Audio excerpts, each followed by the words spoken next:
Halo, halo. Hai, hai. Oromo kam jirto. Welcome, welcome. Dia dame. Tiko wan share wali gono takatu jira. Sanifu yo namni jirate ni dubbanna yo namni jiraachuu baate immoo guyyaa biraatiif ol kaanna jechuudha dhiyaadha. Welcome.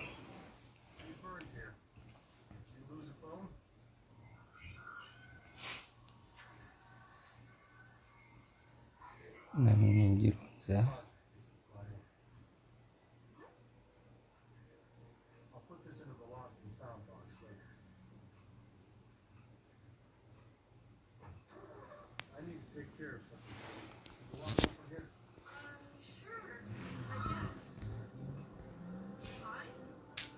Sagaleen dhaga'ama.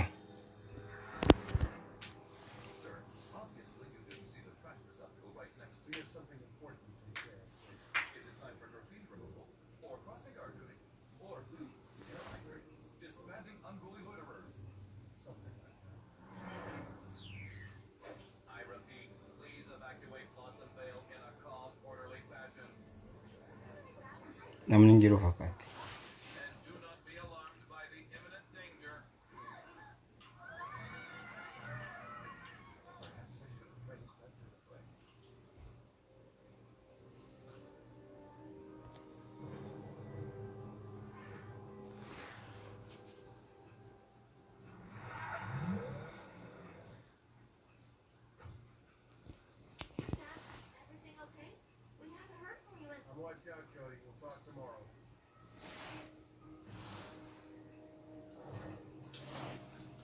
Share godhame.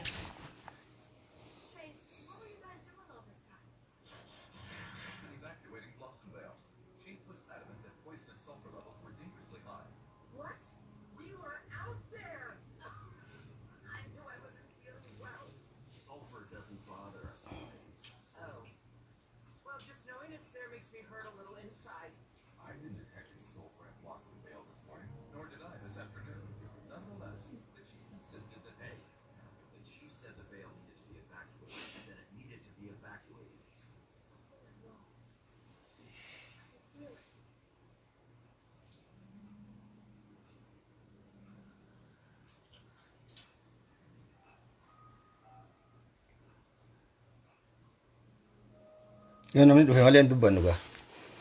Namni hin jiru.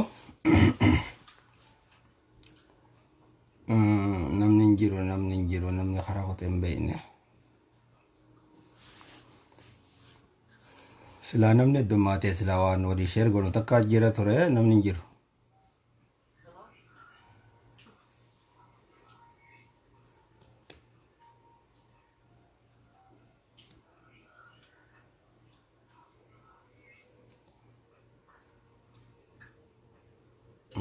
Namni hin jiru.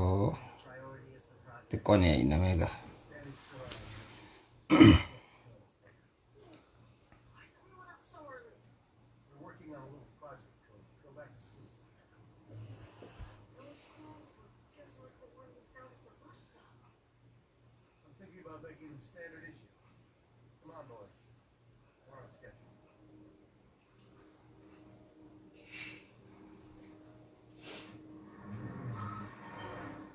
Sagaleen dhagama. Sagaleen diyyoo dhagame takka takka barreessa warri jirtan nama afurama nama shanii jiraas.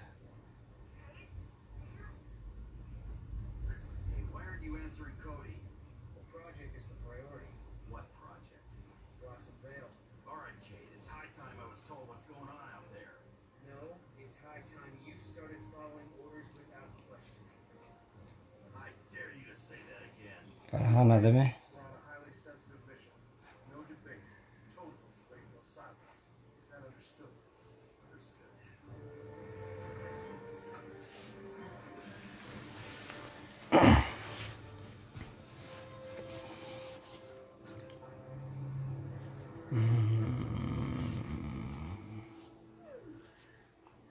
Baba Jayla.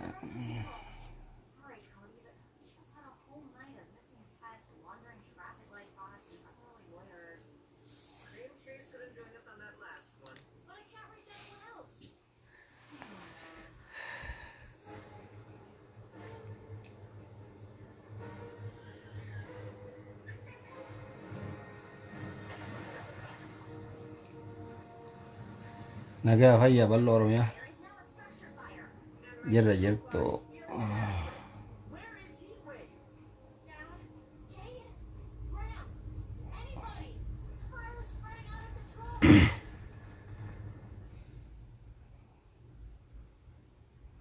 Okay.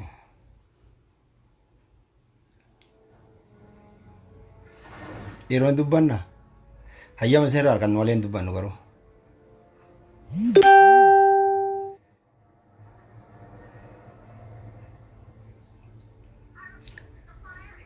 Magaalaa tanaafis magaalaa feesbuukaa ol banii haasawwan tanaafis haarayaa yoo isin hayyama nuu kan itan malee akkan waliin dubbannu beeytani.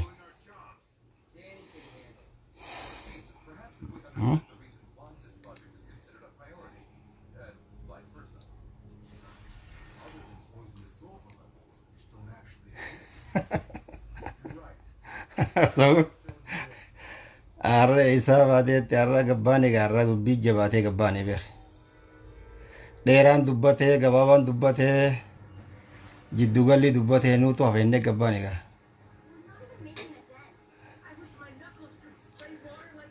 Dubbiin teenya xarafarra geenyaan gabbaane irra.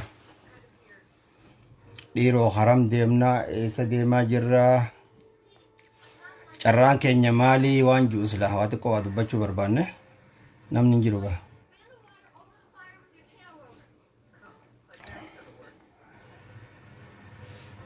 Amata meeqa dhageeffachaa turre egaa irra dubbachuun carraan keenyaas nu ga'uu qabaa waan jiru qabna hoo.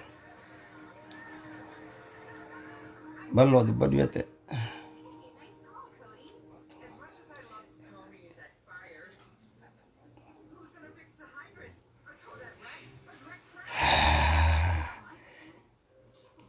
Sabur mata duree kaaye dhugaadha. Ammoo xiqqoo natti ulfaatte dubbachuun hin geenye fakkaate waan san dhugaan itti yaadee ilaalu.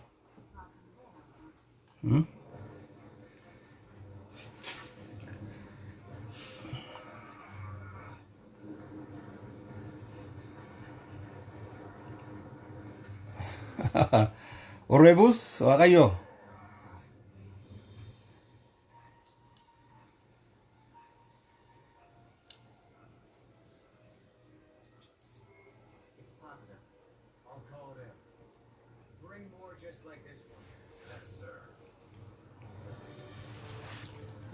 Waalaikumsalam warahmatullahi wabarakatuh. Iftu.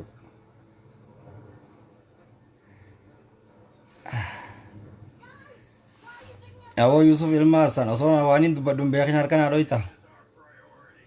Yoo waa balleeyse hoo.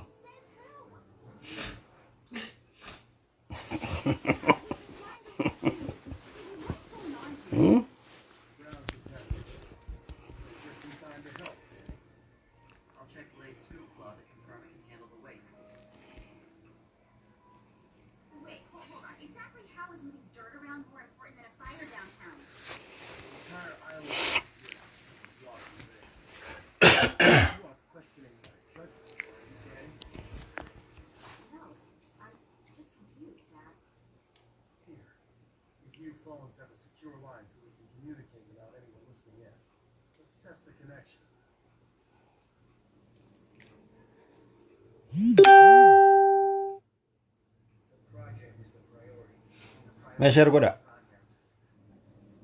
Egaa dhufnee foto qonnoo dubbanna gaa'ee duraan namni hin jiru dubbadhu hin jee ture. Ati garuu xiqqoo numa dubbanna xiqqoo waa xiqqishoo mataa irraa xiqqoo numatu hin ati dubbannee fixullee baannu mataa irraa xiqqishoo biliq numa goona. Maaliif jennaan Oromoon keessatti waa laallachuu qabdi beeytanii.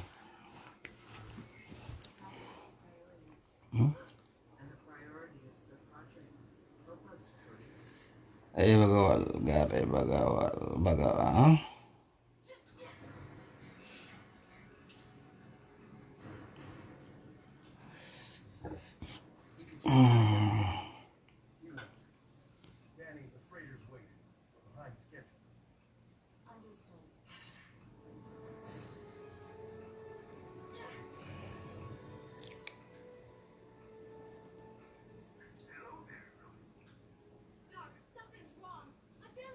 Namni xiqqisha.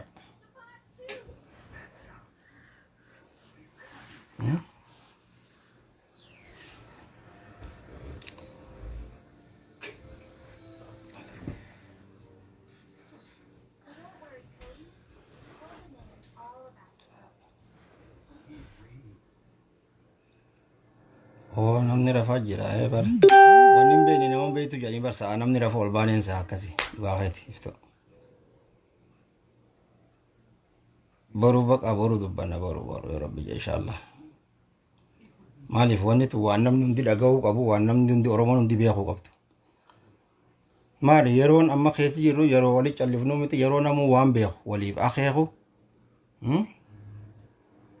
Yeroo namni wal dandamachiisuu qabu yeroo namni wal qabee hallayyatti waliin kutuu qabu miti. Hoogganni keenya kaanidha jira kaan du'ee jira kaan gungumaa jira. Kanaafuu maal ta'uu qabna Oromoon maal ta'uu qabdi carraan keenya kaboodaa maal ta'a. Waan jirraa silaa xiqqoo waa dubbannee sani alattillee ati waan gungumaa jirullee waan takka takka waan irraa hubannuuf waan irraa beeknu waan qabnu jecha waan takka takka Oromoon maal godhuu qabaa waan isa irraa akkamitti ifee waluu qabaa maal godhuu qaba garam deemuu qaba waan jirraa xiqqoo silaa waa walii akeekuu barbaanna namni jiru boru walitti deebina inshaallah boru dubbanna. Wanni kun waan importanti.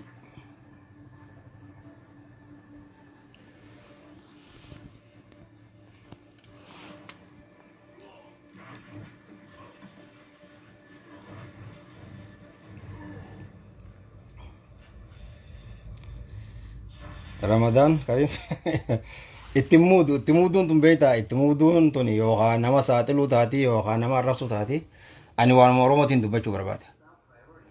Waan namaatis himuun barbaadu waan namaa saaxiluun barbaadu namarrattis duuluun barbaadu. Oromoo carraan isii maali? Carraan walumaa galattuu carraan keenya kan fuula duraan maal ta'uu qabaa waan jirraa hin dubbadha. Haala siyaasaatiif shiraa gartee biyya teenya keessatti xaxamaa jiruu fi sababa nama tokko gartee yookaan hidhuudhaatiif yookaan sababa nama tokko irratti shira adda addaa xaxuudhaatiif namni keenya beekamaan du'aa jiraan wanni kunoo duutitu noo itti fuftimoo ni dhaabbatti akkamitti takkaa'uu nurraa dhaabbatti akkamitti takkaa'uu ofirraa eegaluu dandeenya waan jirraa waa walii lafa kaa'uu qabna.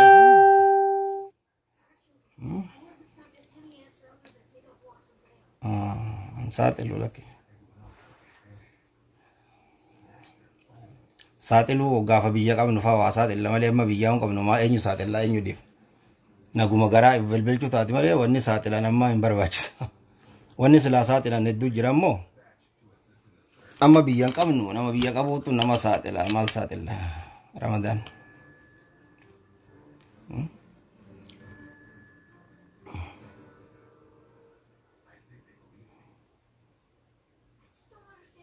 Enggak.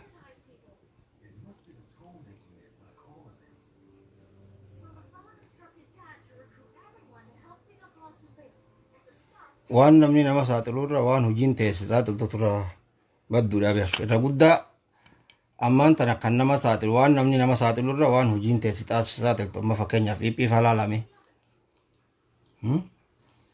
hojiin isaanii isaan saaxilaa jirti. Akkasuma wanni phiphii keessa jiraa sun gama biraattis akka achi tarkaanfattu waan jiru takka shakkiin nu keessa jiraachuu namni wal saaxilu walirra duulu walirra bobba'u kaan hudduu gama wanti galu kaan gara gartee wanni galee garee adda addaa namu nuti duratti dhaabni Oromoo dhaabni nuti beeknu angafni dhaaba Oromootis kan nuti beeknu hirkannoonsaa uummata Oromooti. Akkasitti beekna. Arrammoo wanni sun yoggaa akkatti ilaaluu jijjiiramaa jirtu. Uummata Oromoo lakkisanii kun hudduu gara biraatti galuu barbaada. Kun ammoo gara gartee 4 kiiloo maal jettanii maqaan hin beeku waan kana. Kun gamana galuu barbaada. Kan karaa warra baqatee wanni 4 kiiloo keessaa yaa'eeti achi galuu barbaada. Waan kanaatu asirraa nan mul'atani. Kanaaf kanarraa Oromoon maal ta'uu qabdi? Maal godhuu qabdi? Wanni nama jalatti hirkatee deema osoo waan nu goote obbidootu Oromoodhaaf waa godha ture jechuudha. Kanaafuu wanni namatti hirkatee deema wanni nama jala deema Oromoof kanaan booda waa takka wanni isin fayyadu hin jiru. Oromoon ifii isaatiif ifirratti hirkateeti kanaan duras ha qabsaawaa ture. Qabsaa'onni meeqatti wareegames kanarratti. Kanaafuu waan kana itti yaadanii Oromoon waan amma deemaa jira kana.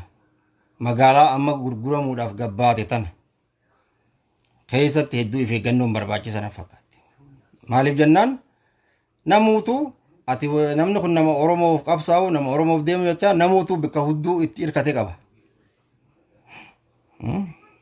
Kanaafuu wanni kun hanga adda baatutti jarjaruun hin barbaachisu suuta adda baafatanii Oromoon jarjaruun qabdu kun gamana kuteettee kana karaa kanaa dhaabbattee gama kaanii duuluun qabdu kaan as taa'ee jiraate kanaa tokkara jireettee kana hojiis wanni jechuun qabdu addaan baafachuu.